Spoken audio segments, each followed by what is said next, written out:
Hey, welcome to another episode of the Coffee Break Podcast, where our mission is to share business ideas, practices, and strategies while we enjoy our cup of coffee. And today I'm excited because I have an old friend join us. Keith Tsantes is going to be here in the studio with us and having a conversation about really kind of the life of an independent sales rep.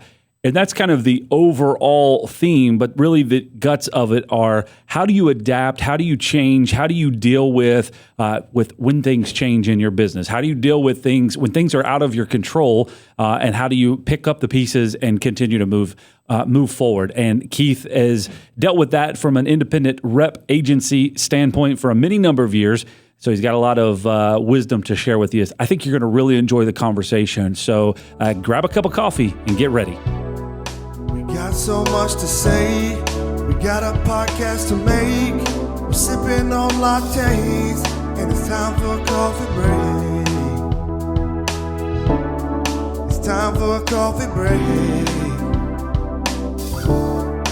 Oh yeah.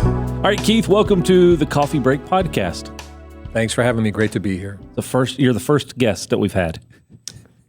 First today. Yeah.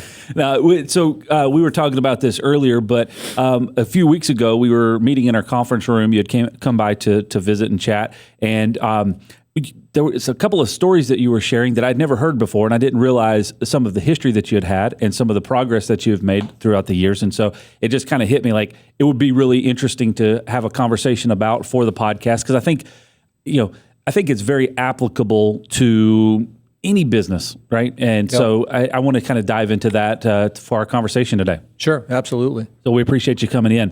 Before we do that, obviously we have rapid fire, 5 randomly selected questions just to get under your skin. Okay. With unknown point values. All right. So are you ready?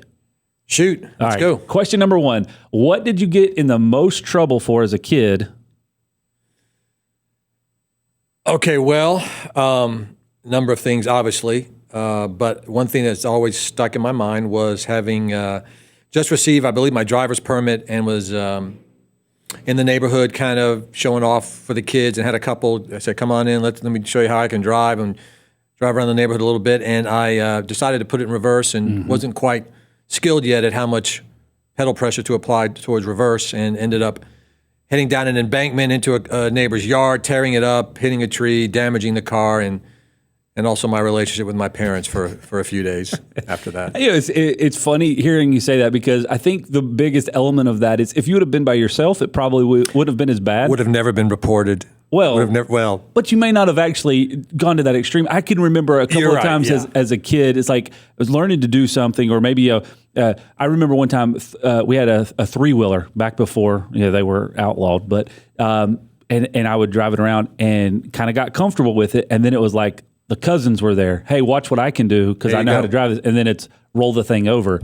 It's just you get a little extra, little hubris, maybe a little. I'm gonna show out now, and it came back to bite me. It's a lesson learned for sure. There you go. All right, number 2. What's the craziest thing on your bucket list? Well, I don't really subscribe to the whole bucket list concept, because I'd like to have an open-ended view of my life, and but. I would say it would be to take a family cruise in the Mediterranean around Italy and Greece, and historic sites and islands, and just the whole tropical, that beautiful area. I think that would be a bucket list. My number 1 bucket list item right now for me. Yeah, I wouldn't necessarily say it's on my bucket list, but it's definitely a conversation that we've had multiple times about the Mediterranean. I think it would just really be a cool place to visit, and especially from a cruise ship. Yeah, because it's a cruise ship is not ideal if you are going. I've been to Greece, so I would know if you're going to Greece, you don't want to do it on a cruise ship. You want to go to the islands and immerse yourself, or go to certain cities and immerse yourself. But a cruise ship would, since I've already been to that area, would allow me to see the most locations and the most historical sites in, say, a 2-week period. So would you do one that crossed the Atlantic, or would you fly there and get off? No. I'd fly there and then do the cruise. Yeah, I don't know that I could get. I think the less time you spend on boats and planes, at least for right now, is probably beneficial. It's funny that we're talking about cruise ships right now. They're all parked out in the middle of the ocean. You should be able to get pretty good deals on them, so it might not be a bad idea to. I'm going to make a note of that. Get your hazmat suit and head out. All right, number 3. What's the most random thing in your wallet? Random thing. Probably. I concealed carry permit, although I don't. My wallet is kind of small, so I only put specific things in there. So there's not a lot of random stuff in there. Be very selective in what you put in your wallet. I think so. Yeah, because you may have to show it. You have to show it a lot more these days than ever before. Everywhere you go, you got to open it up. So I that was one of the biggest changes, was getting down to a thinner wallet or a smaller wallet. It was like I from a bifold or whatever, and then you have all this stuff in there. It's like, I don't even know why in the world I'm carrying this one little punch card, membership card that I've been to once, but I just collect them all in there. You have to open it up and show it, and you don't want to have something fall out that's, oops, I didn't want to have that in there. So be careful what you have in your wallet. All right, number 4, what game show would you be super awesome at? Game show. Well, I would like to think Jeopardy, although when I play along, I'm an abysmal failure. So, maybe Wheel of Fortune. I can guess letters. Maybe that's not even it. Maybe the dating game. If I may be dating myself with that, but maybe the dating game. No, wait. Is my wife going to see this? I'm just noting this. Can I retract that? The newlywed game. The newlywed game. Number 5. What is the best gift anyone has ever given you? The best gift would be the personal homemade gifts that my kids have given me over the years. Okay.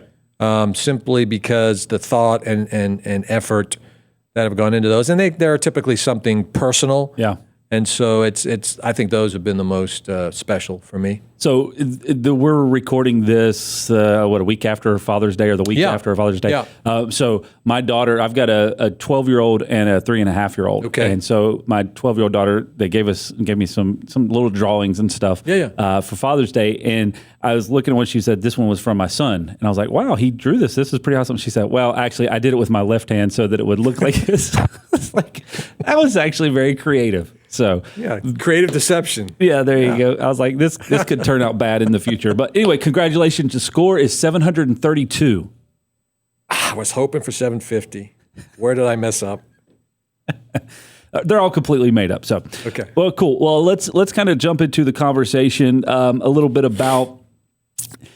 Again, I want to talk a little bit about what you do and kind of how you got to that point. But I think the big thing that stuck out to me through some of our conversations before is, and I know that these have been big buzzwords here recently, but pivot and adapt. And that was kind of one of the things that you seem to, and maybe you don't think you're good at it, but the way that you described it over the years, it seemed like that was a thing. It's kind of unique to what you do, that you just constantly have to adapt. So I want to kind of dive into that. But before we do, let's step back and say, what is it that you do so that people have a little bit of context?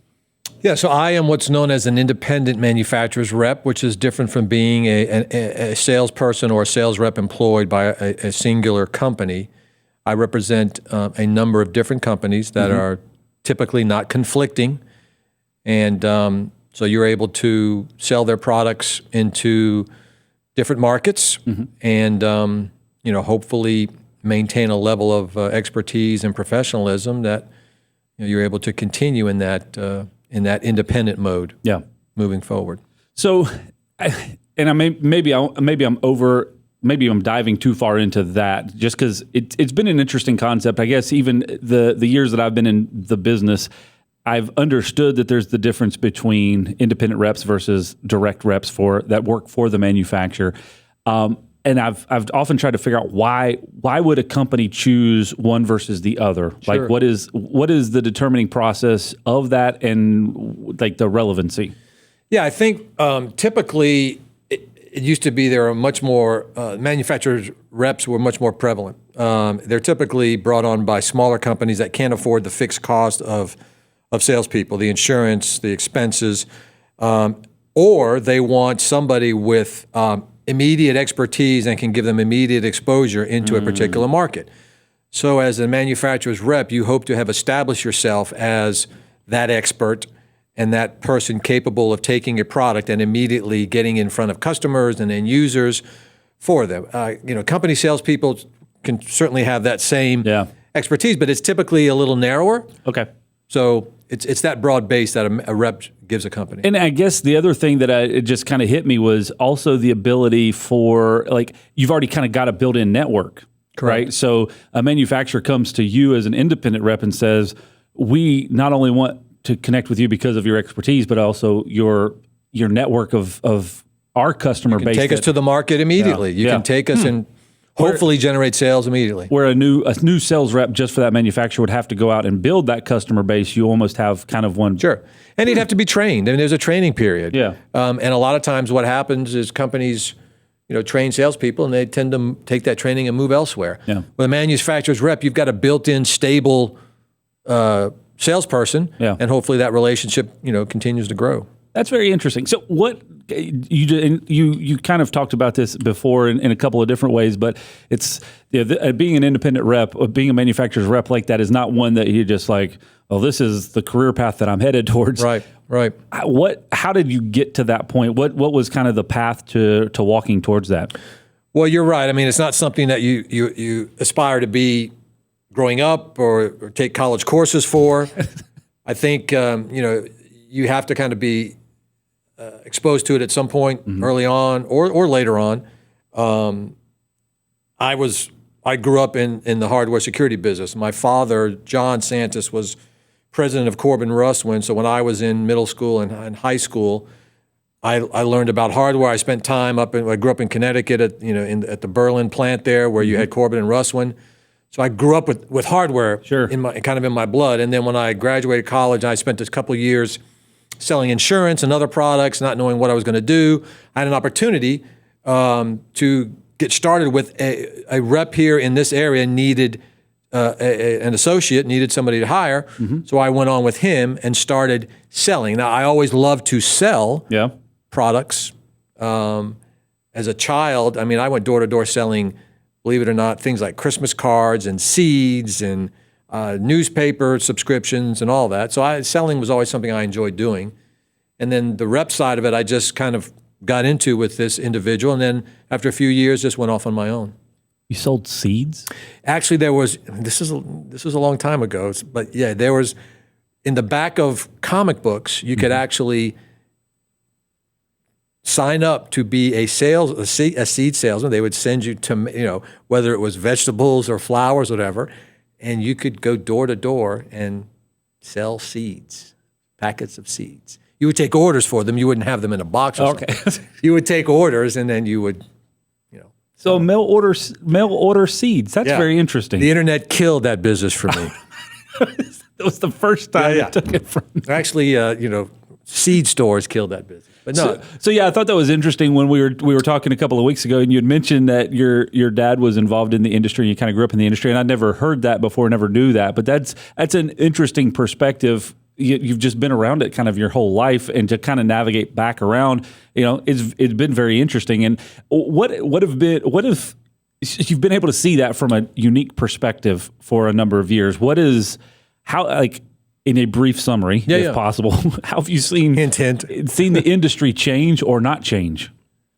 Yeah, well, certainly the biggest change, and I think it's fairly obvious, is the consolidation that's happened over the last 15 to 20 years. When I started, every single company was an independent. Yeah. Yale was independent, Norton was independent, Russwin and Corbin and everything, all the Assa Abloy companies, a lot of the Allegiant companies, everything was independent. So it was actually a better time and an easier entree in to be a manufacturer's rep. There was just more available to you. Sure.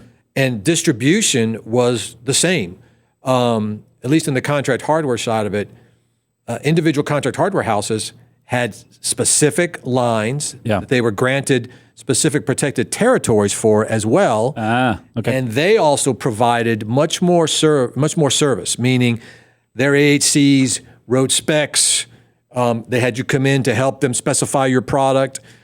It's changed now where most of the larger companies, most of the larger distributors have proliferation of lines now, of different product lines. Sure. So it's more incumbent on the manufacturers got more control than the distributors used to have, I would say. That makes sense. Yep. Okay, so I want to dive into maybe more of a universal conversation that's less about the hardware side of the security world, and just talk about it in general terms of business as a whole, and what I would kind of classify as the bounce back, right? So when you're kind of going down a specific path and you think, hey, everything's kind of clicking away and everything's working really, really well, and no worries here because everything's going good, and then all of a sudden something walks in and just completely changes the trajectory of what you've been working on.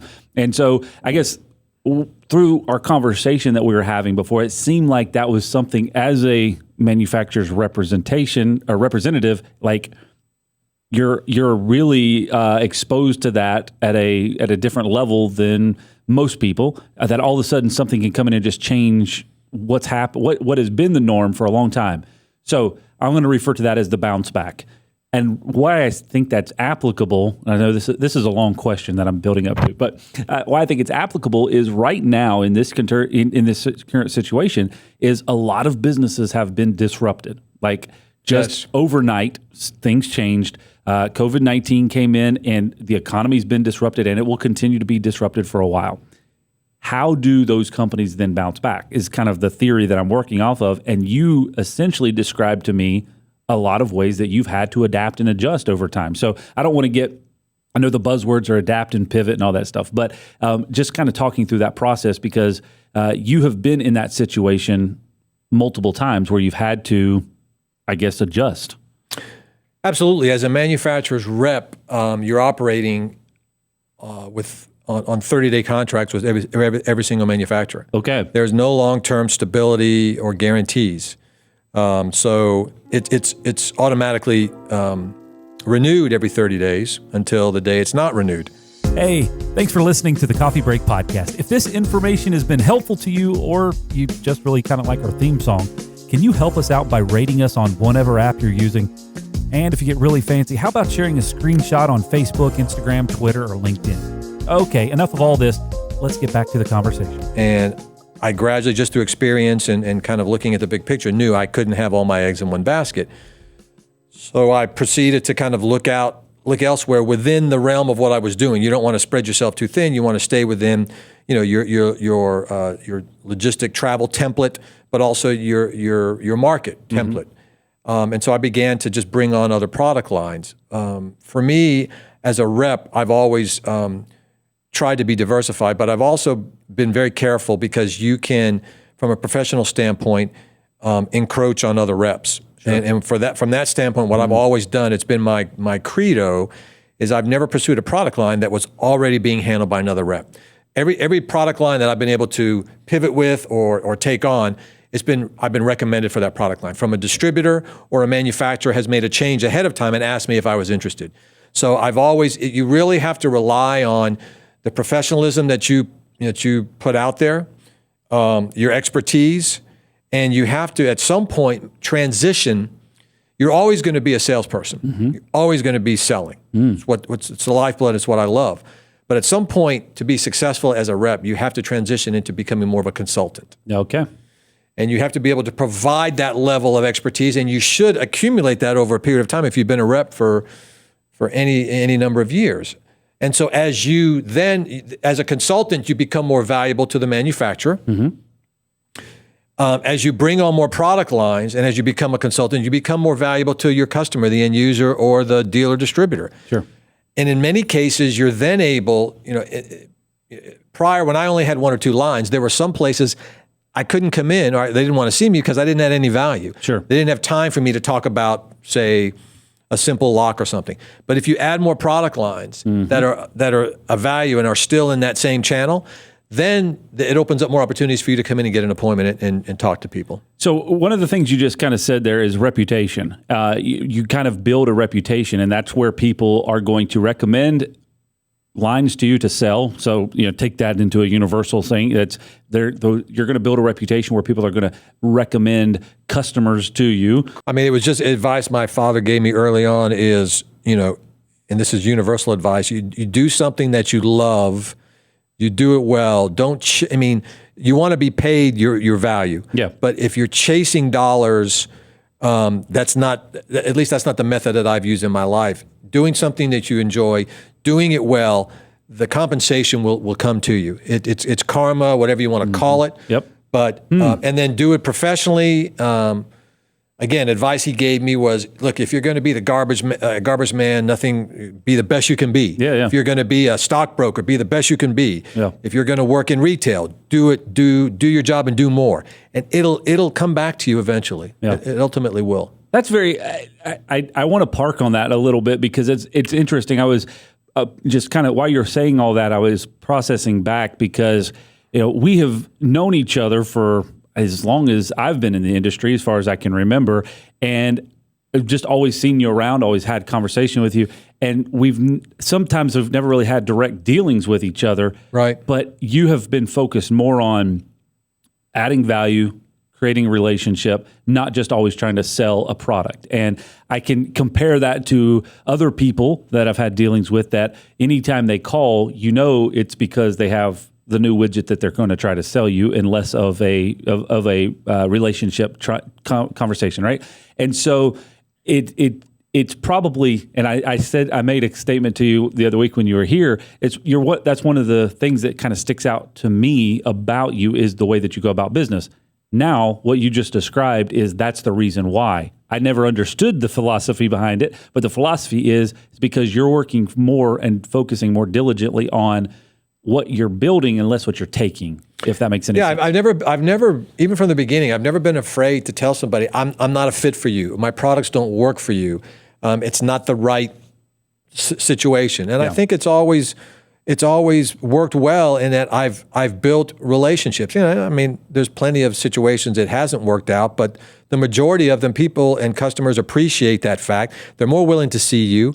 And like I said, if you come in more as a consultant and add value and help them in their decision-making, whether it's with your product or not, that's part of, I think, professionalism. I think that's probably where the nickname Special K came from, is you're just a special individual.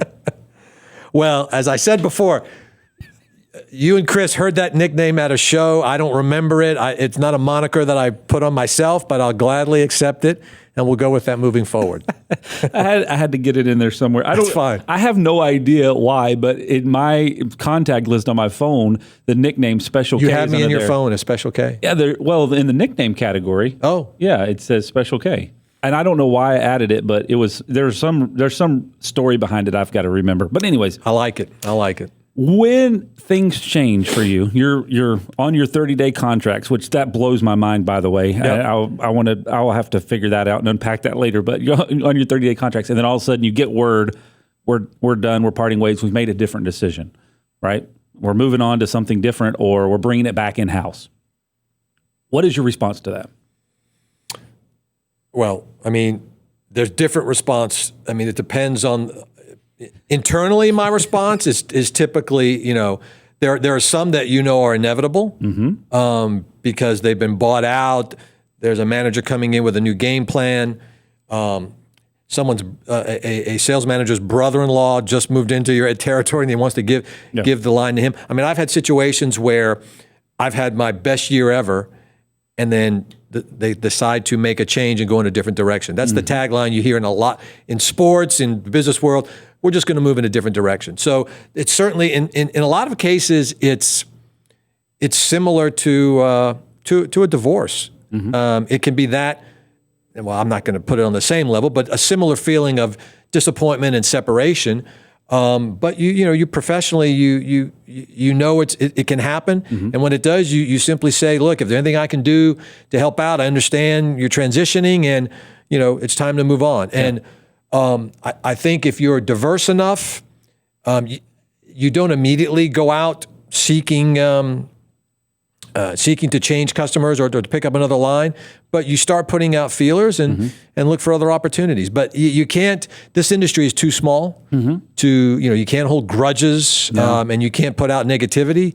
So it's the life of a rep, and you just hope that you've got enough in your backlog of other product lines. And I track with that. But how do you avoid being cynical? Because it's one of the things that I'm trying to dig into this because I think that there's some type of a value, there's some type of principle behind this because what you're talking about is not an easy thing. It's I made it.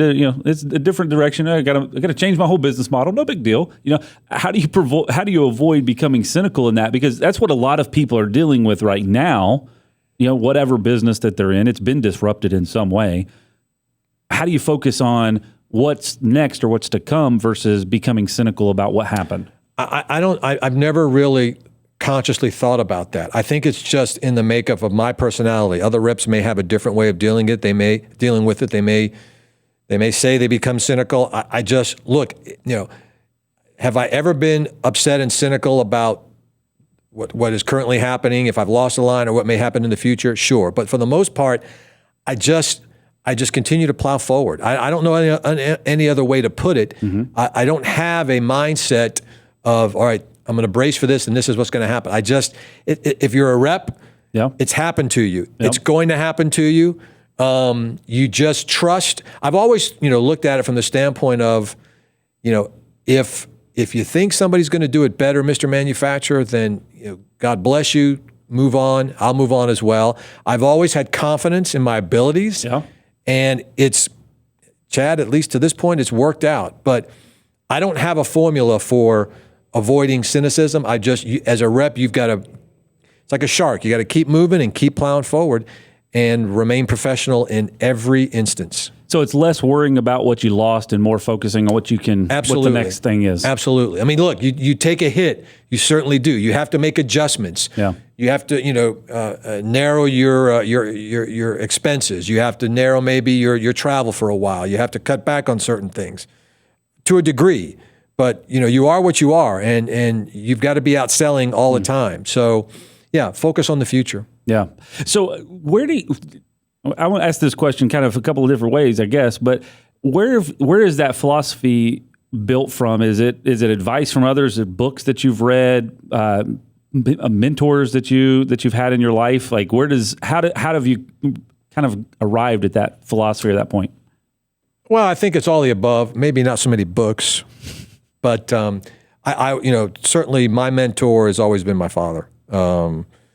And I saw him as a professional. He wasn't on the outside like I was. He was in the corporate world. Yeah. But the professionalism that he brought every day is something that's imprinted on me from an early age. And certainly from other people I've met in the industry, the majority who have been great professionals.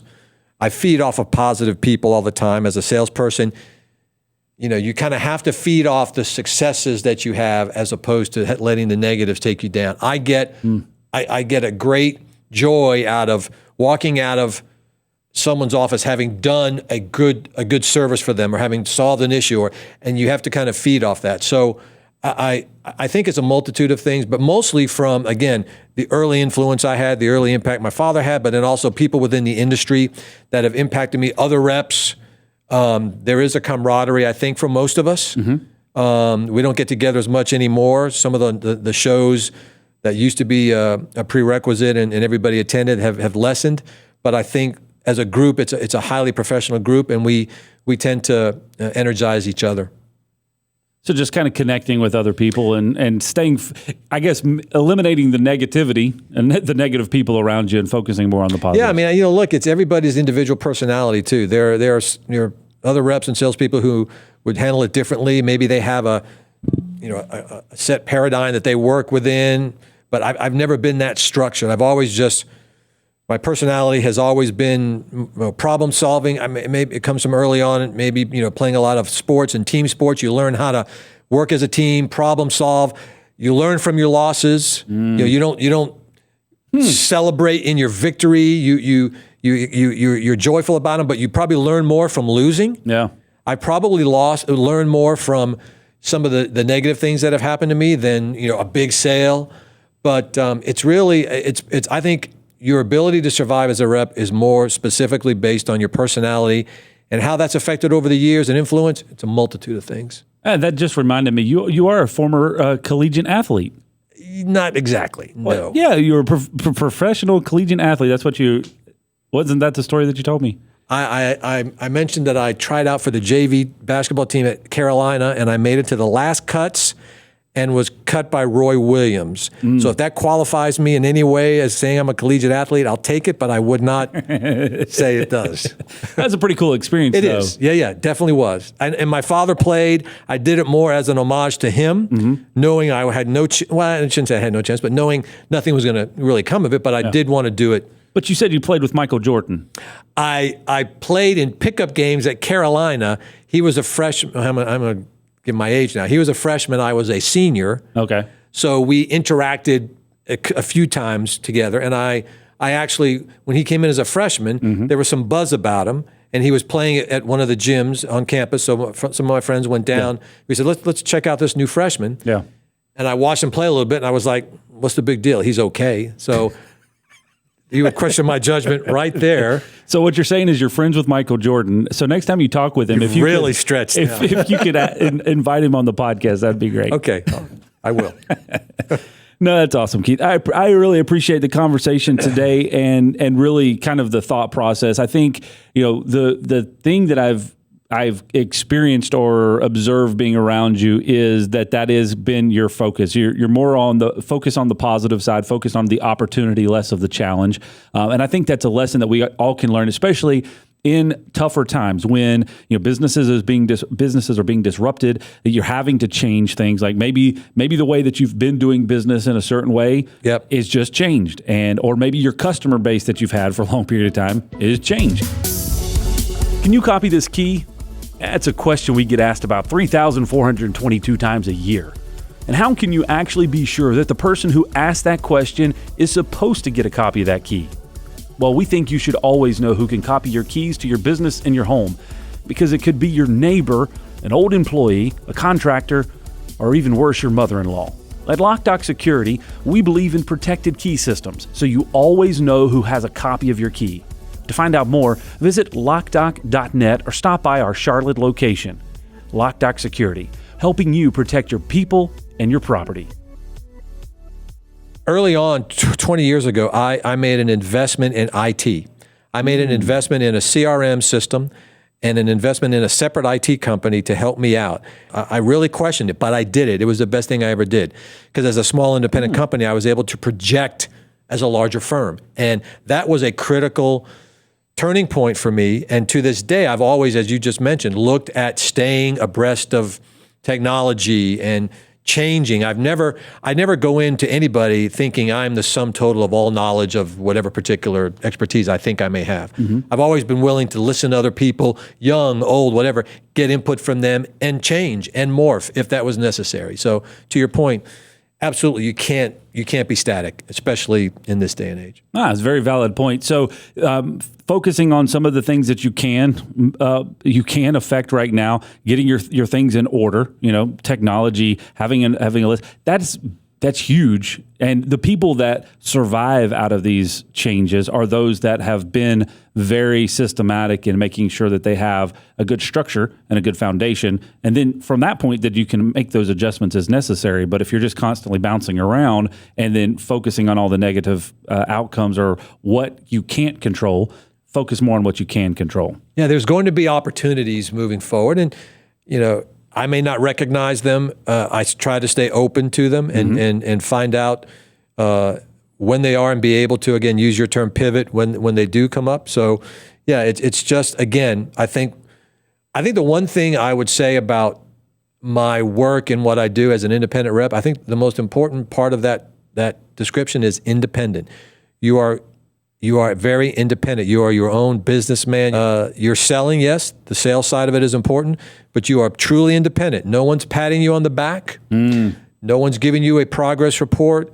You get sales numbers. You're all commission. You know how you're performing based on what those dollars are coming in, but you are truly independent. You're out there floating by yourself. So, but I would challenge that should.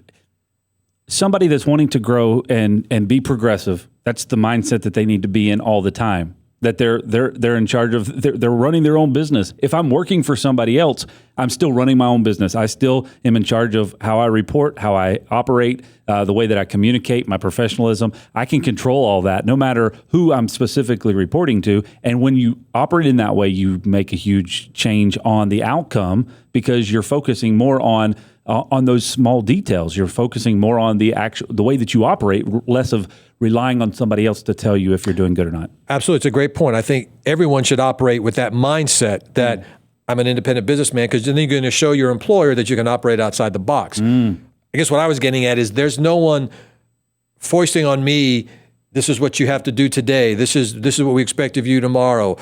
Here's your new CRM platform. Here's your new enterprise system that we're going to be operating within. All that is, you've got to come up with all that. Sure. You've got to, your independence is you are disconnected from anyone. No one can tell you what to do. You wake up in the morning, you choose to wake up at 5 in the morning or 9 in the morning. Yep. You're independent. So there's a certain amount of discipline also. I think maybe that's a term we haven't used today, that it has to be inherent in you, or you need to develop it pretty quickly, or you will fail. That's a very good point. Yeah. That may be a whole nother podcast. Discipline. I'm going to write that down real quick, Keith. I'll come back for that one. Yes. Yeah, that'll probably be an hour and a half. Discipline and building habits. Oh, man. Absolutely. Good. Okay. Well, let's wrap this one up. I appreciate you being here today. If somebody wants to get a hold of you to learn all of the wisdom that you have, what's the best way to do that? That would be yoda.com. No, certainly, send me an email. My domain is Tsantes.us, but Keith@Tsantes.us. Feel free to email me, and whatever expertise that I have, I'm always willing to share. I think that's important in this industry and everywhere else is you share what you know, share your experience. We need more young people in this industry anyway. So. That's very true. Just a reminder, you're listening to the Coffee Break Podcast. Also, we wanted to let you know that our team puts together a weekly blog post. You can find it at locdoc.net/blog. It's guaranteed to raise your IQ by 12 points or your money back. So it's pretty much a win-win. All right, back to the conversation. Hey, well, thank you, Keith, for joining us today. It's been a pleasure to have you here in the studio, and really excited for the conversation. We're definitely going to have you back to talk about discipline and habits, as that seems to be something that you have done a fantastic job with over the years. For those of you who are watching or listening for the first time, hey, thank you for being here, and we want to invite you to subscribe. You can go to our website. It's Loc-Doc.net/podcast. There's all the links to subscribe on whatever platform you enjoy listening on. And if you're listening to this and you didn't know there was a video associated, well, you can find the same links there. You can jump over to Facebook or YouTube, subscribe there, and watch the full video version. So we have this in video and audio version every Tuesday at 9 a.m. available for you. Hopefully some valuable information that will help you in whatever area of business that you're in. Thank you again for joining us today, and we'll see you next time on the Coffee Break Podcast.